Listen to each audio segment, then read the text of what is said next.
The National Police Service is turning into a deep thorn, is turning into a terror group that is out of control. Vice President, Mr. Mwaura Kabata, who is here with us to make his remarks.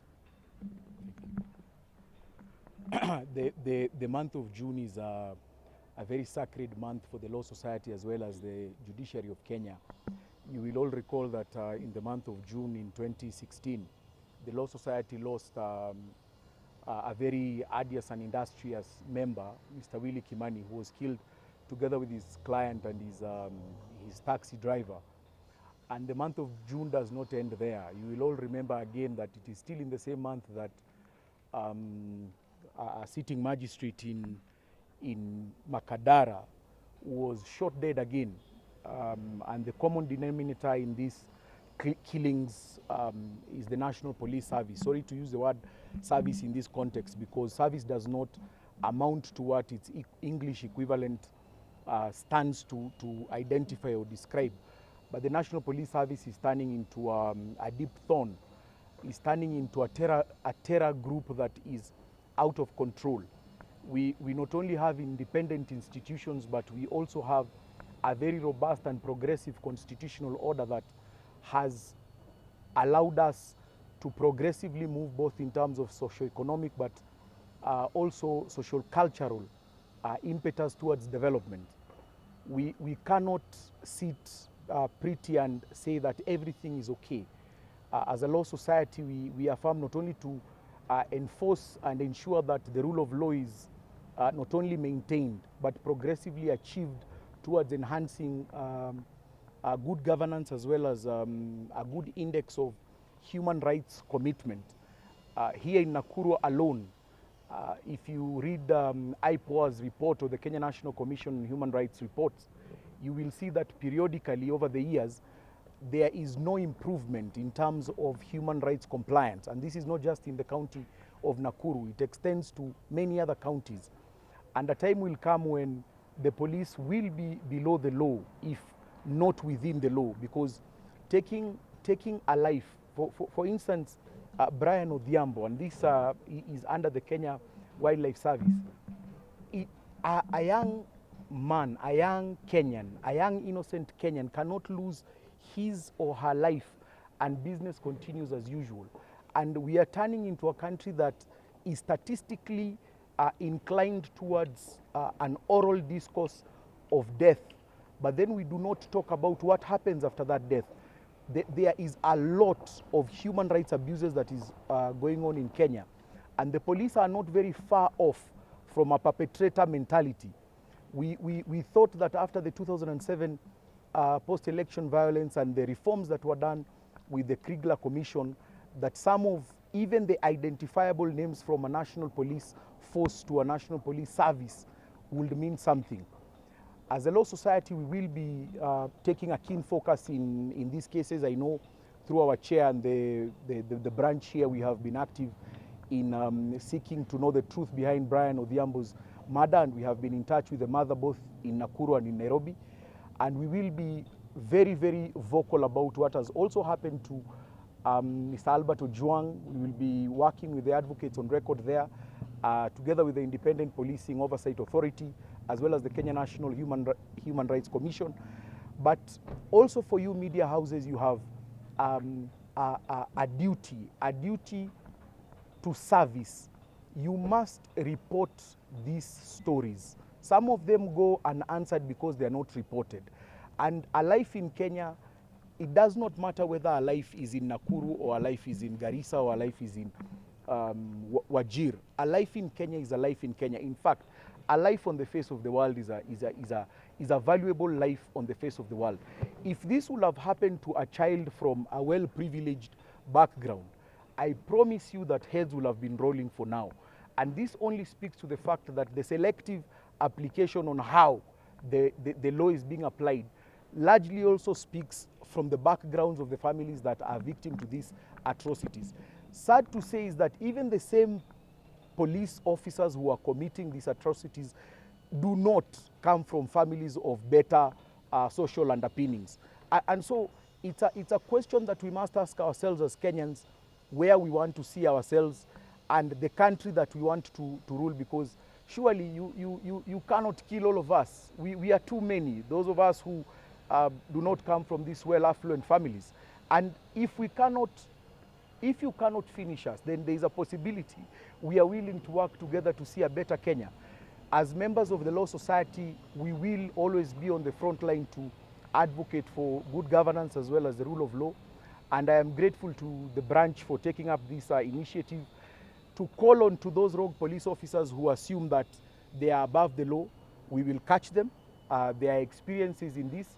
And there is a need on reform, on arrest as well as prosecution. You cannot arrest someone in one corner of Kenya and intend to charge them in another corner of Kenya without having accountability. As you've heard, my name is Aston Muchela, the chair of LSK Rift Valley branch. We want to add our voice to condemn the acts of human rights violation that we are witnessing in this country. And it is a sad state of affairs that people are losing lives, people's rights are being violated under the hand and the watch of the very people who have been mandated by law to protect life. It is sad that even here in Nakuru, we are hearing reports of a citizen who was shot by an armed police officer. And this has actually led to the demonstrations that we have been witnessing here in Nakuru. We do wonder why our policemen, trained as they are, why they cannot exercise some restraint. Yes, we know that there could be provocation, but they are supposed to exercise restraint. You cannot open fire to someone who is not armed. There cannot be a defense of provocation or self-defense when you are opening fire to someone who is not armed. And these things are coming short after we had just dealt with the issue of Brian Odhiambo, whom to date, his body has never been found. Yet he was last seen with the KWS officers. In Nairobi, we heard of now the late Albert, who was last seen again with police officers at Nairobi Central Police Station. And we are wondering, is this a pattern that is likely to take shape in this country? We need to be very concerned. As citizens, as all players in the justice sector, we need to be very concerned. We need to raise our voices. Let us not cow. Let us not just assume that these things will be swept under the carpet, because if we do that, then the next thing will have a country that is being governed by anarchy.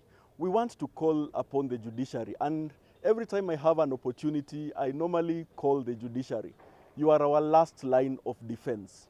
Whenever issues of human rights violations are being brought to the judiciary, please don't take it lightly, because the boldness with which we are seeing our law enforcement officers are violating human rights, it makes us think that they believe they are above the law.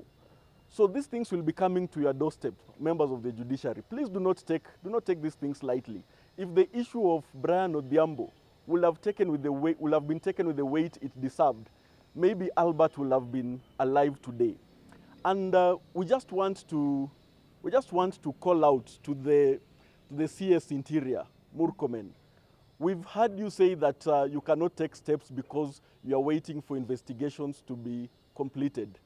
That is a very politically correct statement, but it also sounds like someone who does not want to take action. We know our police officers, given the right instructions, they can do a good work. We all remember when we lost a member of parliament, Honorable Were. Even before he was buried, the murder weapon had been traced. And remember, this is a murder that happened somewhere on the streets of Nairobi. How comes a murder that has been done inside a police station, we are still being told that IPOA is investigating, we are still investigating? Surely we know that you are able to deliver results immediately. We know that you have the answers. This person did not stay alone in that police station. There were officers there.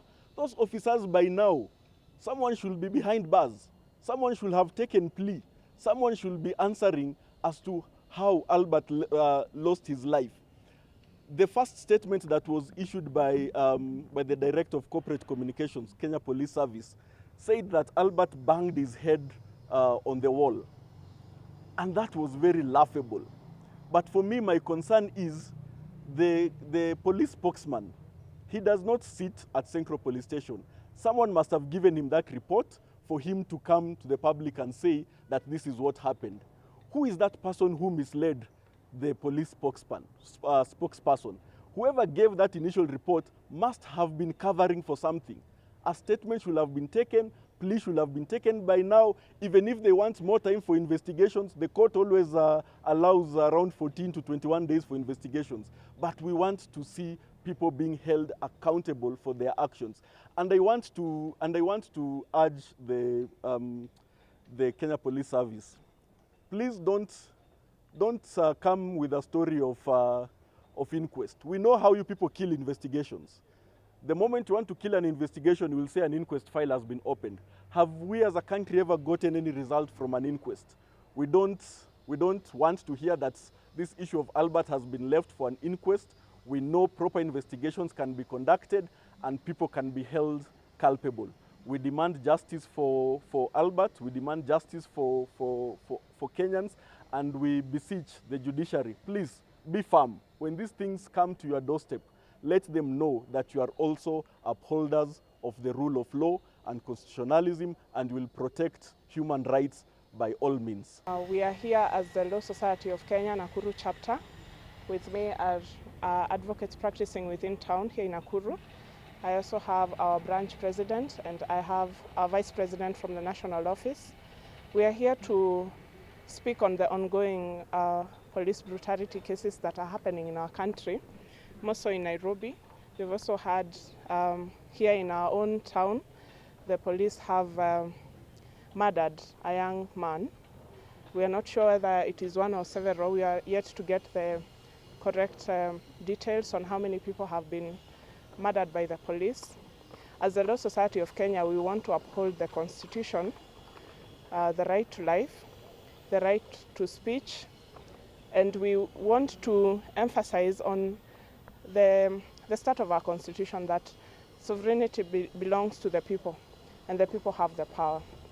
If we are living in a country where we cannot express ourselves as the youth, we cannot post on our social media pages, we cannot speak freely because we fear we are going to be abducted, we fear we are going to be murdered, we fear we will disappear and never be found again. It is quite a sad state of affairs. As the Law Society of Kenya and the upholders of the law, the people who fight for human rights, as public defenders, we wish to condemn these acts in the strongest way possible.